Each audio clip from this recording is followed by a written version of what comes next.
Books! Books! Let's talk about books, It's been a while since we've talked about books, It's been a while. It's been a while. Books. So you recently lent me. I recently lent you. My name's Luke, that's Shan. Yeah, hi. Sorry, we've been welcome to together our for podcast. I was going to say, we've been together for 2 days at this point. So, sorry for forgetting greetings, because we've literally been annoying each other now for a while. But hello. Hello. Welcome. We talk about books, we talk about stuff that we like in this podcast. You recently lent me Tender as the Flesh. I did. I lent you Tender as the Flesh. A book I've been wanting to read for years upon years and just never sort of got around to it because my to-be-read pile is longer than the world itself. Yep, agreed. And so we're going to talk about Tender as the Flesh. You recently read Starving Saints, I did. which I do want you to talk about vaguely. The Starving Saints. The Starving Saints. You recently started Strange Buildings by Buildings. Uketsu, yes, which is the new book. As you know, I think we spoke about this before We on talk the about podcast. Strange Pictures and Strange Houses. We've I definitely believe. talked about Strange Pictures and Strange Houses. And his latest book by Uketsu, or them, because we don't actually know if Uketsu is a man or a woman. But anyway, it's called Strange Buildings. I'm so far about a third of the way through already, which is very impressive, but this is the case every time with Uketsu's work. So basically, sat down, thought, I'll read a couple of pages. Next thing you know, I'm like 60 pages in, and my afternoon's gone, and it's dark. I feel like they're a good There's quick such a good read. There's such a good quick read. Because of the pictures as well, it breaks it up. Yes, 100%. And as well, because it's kind of got like that mystery side to it, Yeah. you kind of have to put things together yourself as you go. It's hard to stop midway through a mystery because it's like you wanna know what's going really on. need to see it unfold. And then I recently finished Midnight Library, which I'm going to talk about as well. You did. Which one are we going to talk about? Shall we do Tender as the Flesh? Both read that. I'm thinking so because we both read that one. Yeah, Tender as the Flesh. When did you last read it? So I last read Tender as the Flesh about 2 years ago. Okay. Hence why I've got it up on my phone, right, just yeah. in case there are things I do forget. Because it is one of them stories that I think does really stick with you, Yes. but The concept of the story concept sticks of the with you, yeah. story sticks with you more so than what actually goes on in the story. Don't know if you want to start with the... Yeah, Tender as the Flesh is a book about basically animals and meat has become infected, essentially. So it's like infecting people and making them really sick so no one can eat animals anymore. So they choose to start eating people, essentially. There was an accidental people started eating humans before it was legal as a way to get meat. And then they decided to legalize it and farm human beings Yep. for it, which I think is crazy because, like, I think because of back when it was written, it sort of makes sense, but now because we have like a level of advancement into vegan fake meat that is weirdly meat-like, it's weird to then think that we'd ever actually go down that route. It was translated in 2020 into English, because obviously it was originally in Spanish in 2017. Tender as the Flesh portrays a society in which a virus has contaminated all animal meat. Because of the lack of animal flesh, cannibalism becomes legal. Macros, a human meat supplier, is conflicted by this new society and tortured by his own personal losses. So basically, it's about this guy who works in a meat factory where humans are genetically modified to grow quicker and be sold as meat, and they don't have any vocal cords, and there's like kind of weird scenes about how they're just like meat or just used for breeding or stuff like that. They're basically lesser beings. They're seen as lesser beings. They're not seen as equal. They're called They're like animals. Heads and stuff. Yes. So, I don't know if you want me to just read the plot summary. Yeah, you can do, yeah. Okay, so. The world has changed after the transition caused by a global pandemic that killed all edible animals while not affecting humans. Due to the resulting lack of animal meat products, people either had to go vegan or start eating each other. Under pressure of the meat industry, which did not want to lose its business model, the second option won out and cannibalism became institutionalised, industrialised and normalised. Humans bred for consumption were referred to as heads, their meat marketed as special meat. Scavengers who cannot afford special meat consume any dead body available. Marcos is a vegan who, despite his moral objections, works at a slaughterhouse to support his dementia-ridden father. He is a middleman who purchases heads, aka the people, and then sells the products. Marcos, who became estranged from his wife Cecilia after the death of their infant son, has an affair with a local female butcher. His sister, Marissa, contributes nothing to the care of their father. One day, a client sends Marcos a female as a gift. Not wanting to slaughter her, Marcos keeps her in his house. Although copulating with a head is illegal, He begins a sexual relationship with her, naming her Jasmine. Jasmine eventually becomes pregnant. When Marco's father dies, Marco scatters his ashes in the now abandoned zoo, which they had visited together when he was a child. When he attends a farewell party Marissa is hosting for their father, but leaves after being served an arm from a domestic head that Marissa is keeping alive. Marcus comes home to find Jasmine in labour. He calls Cecilia, a nurse, to come and help deliver the baby. Jasmine gives birth to a baby boy, which Marcos claims as his and Celia's, revealing his true intentions to breed with Jasmine to produce a child to replace his deceased son and dispose of her once he achieved this goal. Marcos knocks Jasmine out and carries her to the barn to slaughter her. Cecilia protests, stating that Jasmine could give them more children. Marcos closes by saying she had the human look of a domesticated animal. That is essentially the book, yeah. That is essentially the book. There's a lot of, I think, very descriptive and active imagery in that book. One of the things that I still remember from it was when he was talking about going into the butchers, and for example, they'd have the hands in the display wrapped up in the casings, and the tanning of the skins, and because obviously they'd make sure that all the heads, these humans, it wasn't just for meat, it was like your skin was getting made into leather, every part of you was getting used. It was a very interesting read from what I remember, and it has stuck with me since. It was a very interesting read. I did really like the way it very much immerses you in it. Like the description of everything, you can visualize it really easily and you can see how it would be done and like the clinicalness of it. I think throughout the entire book, he has such a removed aspect from everything. Yes. Like he essentially walks through the entire book being like, well, this is how it is. This is how it is. It is what it is. In a weird way, though, it is kind of just a commentary on what people are like. You don't really think about what you eat. You don't think about where it comes from, what it is. I mean, you're a meat eater. What would you do eater. in this situation? I wouldn't eat people. So would you go vegan? I would have to go vegan. I'd be upset and I'd lose a lot of weight, but I'd have to go vegan. I'm not being funny. I wouldn't want to eat a human being unless it was like a life or death situation. Yeah. If it was a life or death situation and we're stranded somewhere and if I eat you, I'll live, I'll eat you. But you're not going to get much off me. No, maybe not you. But you know what I mean? Like, it's one of them situations where if it's down to the situation of the situation. I'm not just going to go and be like, I'm cutting off your arm and I'm going to eat it. Yeah. Because that's just a bit much, really. It is an interesting thing of which, if society just accepts this level of cannibalism and essentially human torture, like keeping someone in your cupboard and slowly slicing off parts of them, which is what happens for domesticated ones. Yeah. Is that, well, you may as well because the rest of the world's doing it, and now it's like high society function. It's like, oh yes, this one's grown from birth and whatnot, which they kind of class as prestige. I did struggle midway through the book when he did, because like you see the heads, the people that they're eating, are described as not being anything close to human. Like people don't see them as human. No. Even Marcus doesn't. No. And then just midway through, when he has sex with with Jasmine, the person that he's been given, I was like, that grossed me out more than pretty much all of the book. Yep. Because I was like, that's a level of power dynamic and that is just not an abuse that isn't accepted in the storyline at all. No, it's like heavily frowned upon. Like you are not meant to have sex with the heads. Yeah. That's like forbidden, illegal. Considering cannibalism's legal. Yeah. But you can't have sex. And I think that's the whole point of like, obviously we find out at the end the reason why. Yeah. But when I was reading it myself, you kind of can't help but put yourself into her perspective. Because she is stuck. She is like... Yeah, she doesn't understand anything. She doesn't understand anything. She's essentially a child brain-wise. Because you don't get taught. If you're not going to get taught, you are just going to be... They can't talk because they've got no vocal cords. Exactly. And it's just like, oh, what? It's almost like someone having a cow and...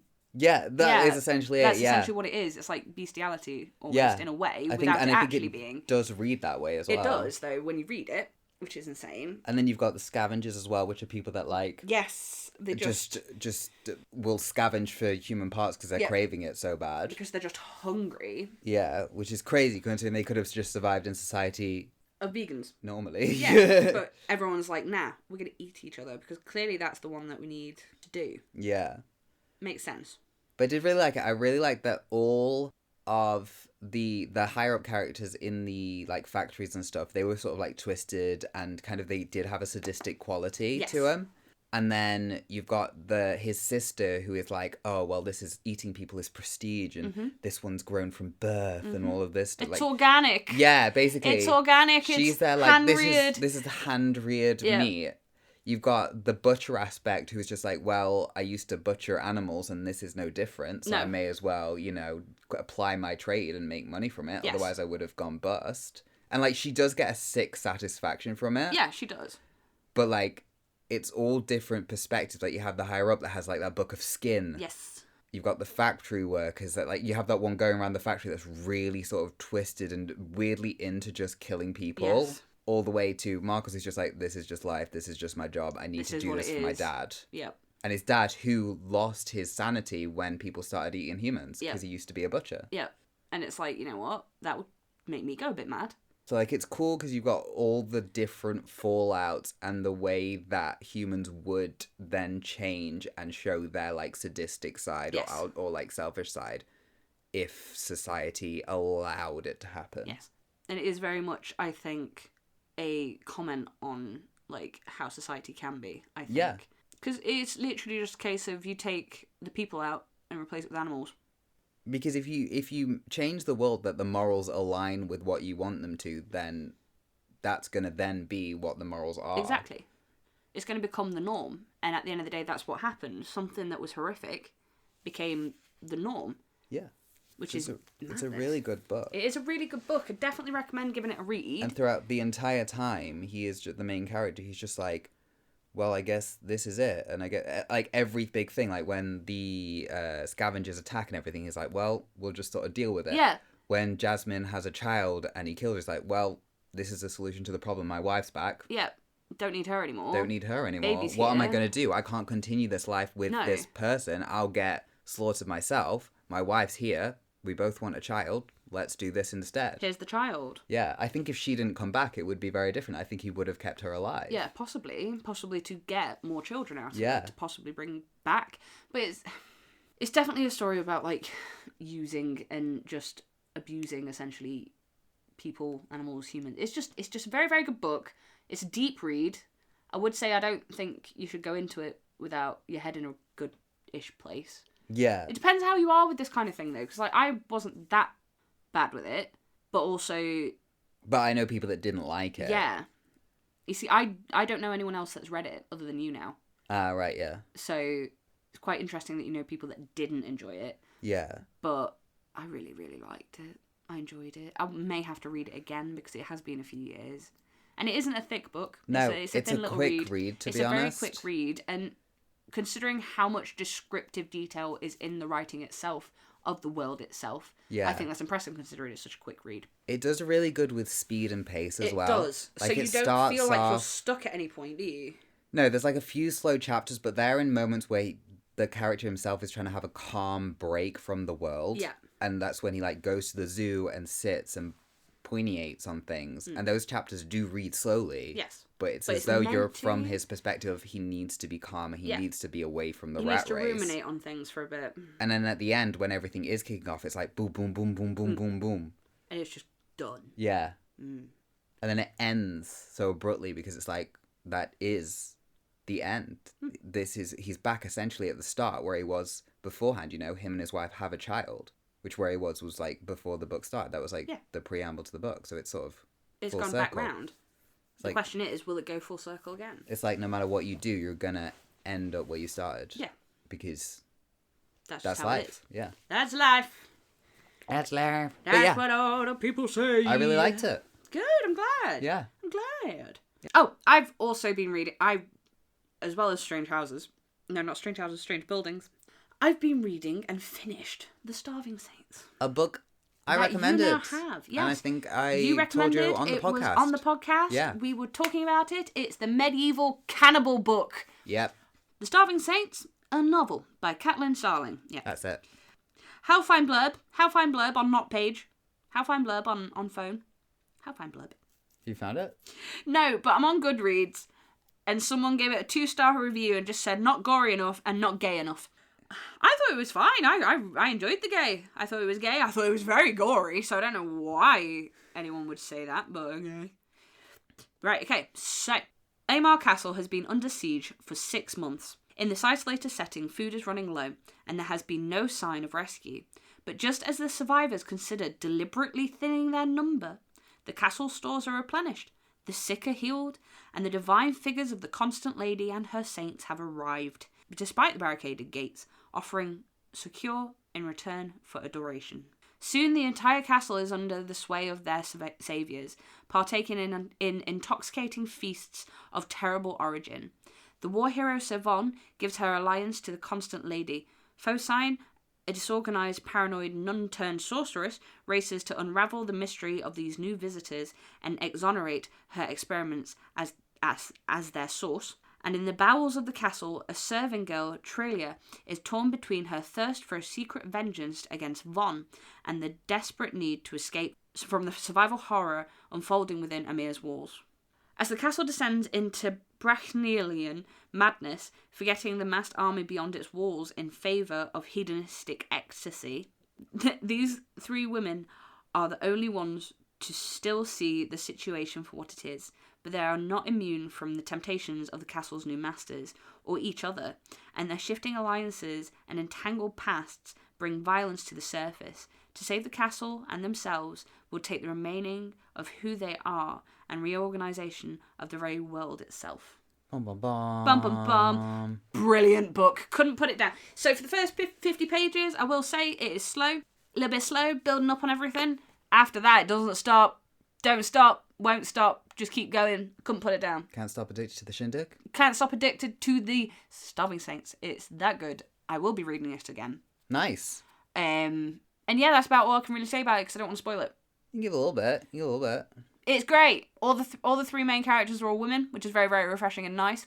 A little bit gay. Plays very, very well with kind of building characters, building story, and building reason as to why certain characters have certain things. Very, very good descriptive imagery, especially when it comes to like all the feasts and things like that. And the saints themselves, the saint of the Constant Lady and the loving saint, the warding saint, all this kind of thing. The 4 of them. The descriptions that are used and the power that they seem to have is kind of terrifying. It's kind of like a cosmic horror. You don't really ever properly know what the situation is. Oh, okay. So you always kind of feel like you're on the back foot? Yes. Nice. And it's definitely worth a read. It gets wrapped up. It gets finished. It finishes so bloody well.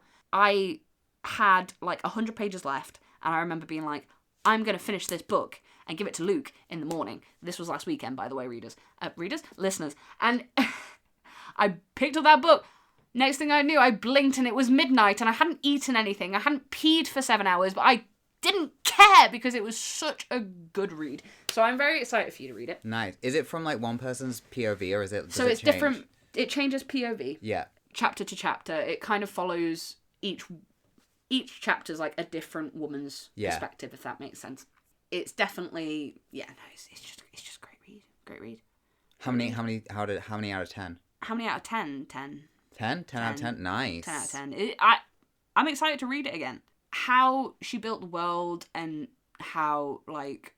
Oh, I'm excited to read it. That is the next. That's the one I'm currently going to start. So yeah. So definitely start reading that this week. Yes, please, because I would like to talk to you about it properly. Please. Now that I finished my book, The Midnight Library. The Midnight Library. The library.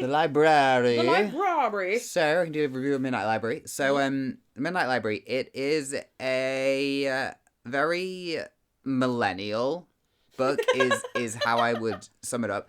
I've had from those I know that read it, people seem to absolutely despise it or really love it. Right. No one seems to be on the ground. Like, because I thought it was going to be, to me, I thought it was going to be sort of mass-produced, middle-of-the-road book. That's what I was expecting, because I'd seen it everywhere. But I can understand how people might dislike it, and how much like The Catcher in the Rye, right? Okay. It hits a tone of, if you can resonate and relate to this tone, you will enjoy the book. If you can't, then if you can't, it's very much like why is she doing this? Right. It is described as... I mean, wait, I'll do the blurb. Are you Because gonna we've do done the the blurb blurb? with the other ones. Can I have my coffee if you're doing the blurb? So The Midnight Library by Matt Haig. So when Nora Seed finds herself in the Midnight Library, she has a chance to make things right. Up until now, her life has been full of misery and regret. She feels she has let everyone down, including herself, but things are about to change. The books in the Midnight Library enable Nora to live as if she had done things differently with the help of an old friend. She can now undo every one of her regrets as she tries to work out her perfect life. But things aren't always as she imagined they'd be, and soon her choices place the library and herself in extreme danger. But time has run out. She must answer the ultimate question: what is the best way to live? Something I think everyone asks themselves every now and again. Yeah, basically. So, like, I think it resonates if you have that kind of question in your life, but if you're a very mentally stable person, you probably won't. Yeah, basically. So, it is described... A lot of people think it's, like, uplift... You know, it's got a great, bittersweet, uplifting tone, and I would say it does. At the end... Would you say that it's got a similar kind of vibe to... What was the one you lent me? The white one with the... But set in Japan... 3 days of happiness. 3 days was of it? Happiness. Is it that kind of feeling to it? Where it's like sad but wholesome. Yeah. I mean, Right. like in chapter 1, she kills herself. So that Spoilers. does sort of set the tone as to what you expect. Basically, she's horrendously depressed. She feels like she's done everything wrong in her life. She's still where, like, the same place she started. She, like, missed out on being an Olympic swimmer, missed out on following her dreams, missed out on going to, like, these places with her friends and having all this joy that she sees in other people's lives. You know, she's got broken relationships with her family and stuff like that. Yeah. And she just feels like she's done everything wrong and ruined everyone's life. So her cat dies and she kills herself. Because it's like, well, my cat was the last thing, no one else needs me. So, like, it very much starts, wow, this is depressing. And then she goes to the Midnight Library where she is told that, you know, she can live any life she wants to. She can pick a book, and this is every choice you have made gives a different branch of reality that would have been. There's infinite amounts of lives you could live. Say you picked, you know, a coffee instead of a tea one morning, that's a branch. Yeah. You know, you followed this big dream instead, you became an Olympian or you became a rock star. Those are massive branches, but it's like endless little changes lead to where she is now.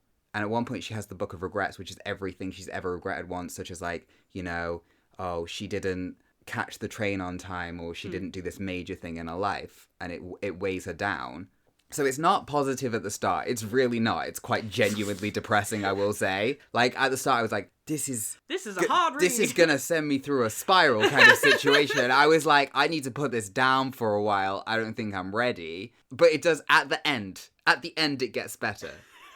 So, When did it not get better, not sorry? better, but more positive. More positive Like, at you the end. actually... You know, it has a nice ending. You know, she sees the purpose in living. But at the start, when she kills herself, it's not there. It's really not.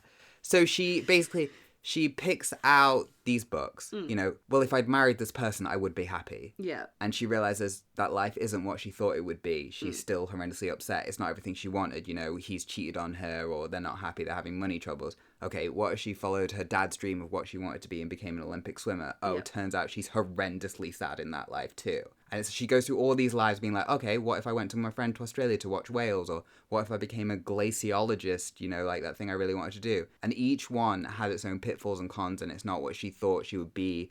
It's not like these regrets are holding her back in life. And as it goes on, as she discovers more, it's not so much that she didn't follow these dreams, it's the changes she's made in people's lives. So, like, helping her neighbor with his medication and like, helping this shop stay open by, like, rebranding it and making it more progressive and stuff. And it's like how that has changed people's lives in small ways. Doesn't, just because she hasn't done this massive big dream that she thought would make her happy, doesn't mean that that was the right outcome for her life. Yeah. So at the end, she realizes that she does want to live and that she can, like, you know, every day she can make better choices. Like, she can reconnect with her family. She can reconnect with her friends. She can follow dreams, and she's not wasted everything just because she made one bad decision when she was 10 or whatever. So it does go really nice. And at the end, she's like, she wakes up and she lands in hospital and her neighbor calls an ambulance for her and all of this stuff. And she reconnects with her brother. She reconnects with a friend who she texted and didn't text back, but that was because her friend had a different time zone. Yeah. And she just needed to wait and realize and reconnect with the people around her. And that it wasn't all hopeless. Yeah.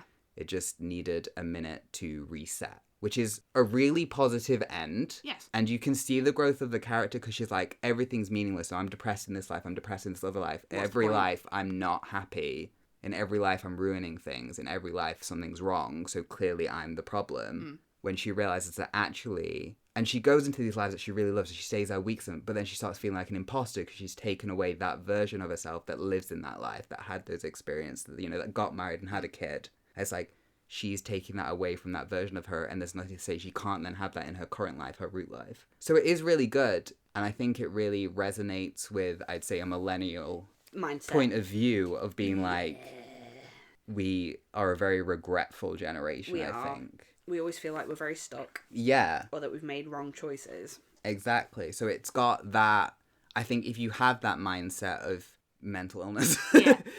Us, basically. If you're anything like us.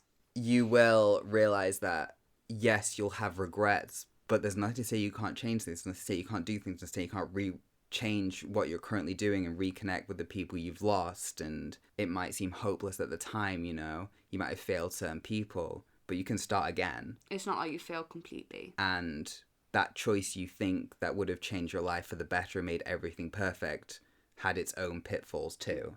So yeah, it's really positive in that end, and it ends in being like, I'm going to start again. I'm going to try and be better. I'm going to have regrets still, but realize that that's not the end of the world and that she can start again. You know, maybe she has another regret, but the world didn't end from it. No. And she can continue on. So it's really, really nice in that way. Uplifting. Yeah. It's uplifting. At the end, it's uplifting. I wish you listeners could understand how many hand signals have been being thrown around. The end. At The end. I'm essentially being like, at the end, I'm Like, turning to my right. At literally, the end. at And the then I turn end. to my left. At the start, it's so sad. And then turn to the right, but at the end. But at the end. It's so happy. So I think it's a really good... and she's really into philosophy. And, you Right. know, it's got a lot of philosophy It's got a lot of quotes questions that, as like, to what it means to be, resonate. like, human and Yes. exist. And yes. Yeah. The things that we thrive. So it is a really good... if you're in a stable position to read it. Yeah. And I think if you resonate with mental illness, you will resonate with the book. And I think if you don't, you simply won't. It's very much Marmite. You're either going to love it or hate it, I think. Yeah. But I did really enjoy it. And Good. it was horrendously sad. And then so uplifting. But yeah, so that was The Midnight Library by Matt Haig. I've not read any of his other things. Right. Would this 'cause make you go on read more of his other I things? think I would, because I'm sure he did a book called The Humans, which it was really popular back in the day. I have no idea, to be honest. Do you recognize the cover? Oh, I do recognise the cover, Yeah, actually. I've seen that in a lot of places. So I don't know. I imagine it's going to have the same similar tone. Like he seems like that's kind of his writing will be that Yeah. way. But yeah, that was Midnight Library. Oh. 5 stars, honestly. 5 stars, For brilliant. the tone it had. You're doing 5 stars out of 5 stars. I'm doing 10 out of 10. What is our scoring system, mate? It's been so many episodes and we've still never actually Probably about settled it down. 7 bowls of crunchy nut out of Out of 20 bowls. out of 3 bowls of Cheerios, you know? 7 spoons out of 20 sporks. Yeah, Yeah, that's yeah. what I'd say it was. Well, those have been our book reviews. Book reviews. Book reviews. I had a book review. It's been a while since we've done a book review. It is. It So, is. It's nice to be back on the reading. Nice Yeah. to be trying to be productive again. It is March. I'm actually ahead of my goal. I have read How many have you read? 1, 2, 3, 4 books. 4 books. in That's 2 insane. months. Look at that. Yeah. Fucking So that smashing it. I'm absolutely ahead of my goals. Smashing it. I can have 4 months off. Right. No, wait, that's not how it works. Oh, you say, I can I have don't think 2 that months is how off. that works. Well, you can have 2 months off. I read, I don't do maths. I was going to say, there's a reason why. I also can't spell here and ill. But yeah, books. I've been Luke. I've been Shannon. This has been Dude You Good. If you like what you heard, please rate, review, and subscribe on whatever podcasting platform you listen to. Please. Check out Dude You Good on YouTube, Caffeine Out of Minds on YouTube, Caffeine Out of Minds on Instagram, caffeineoutofminds.co.uk, our website where you can see all our little extra projects, bonus stuff, and announcements because we have a blog on there too. We do have a blog on there, actually. We also have Caskheads, a podcast for whiskey about whiskey. GNS Radio, a podcast where a mysterious town is taken over by an evil mega corporation and one radio host's journey to discovering the mystery.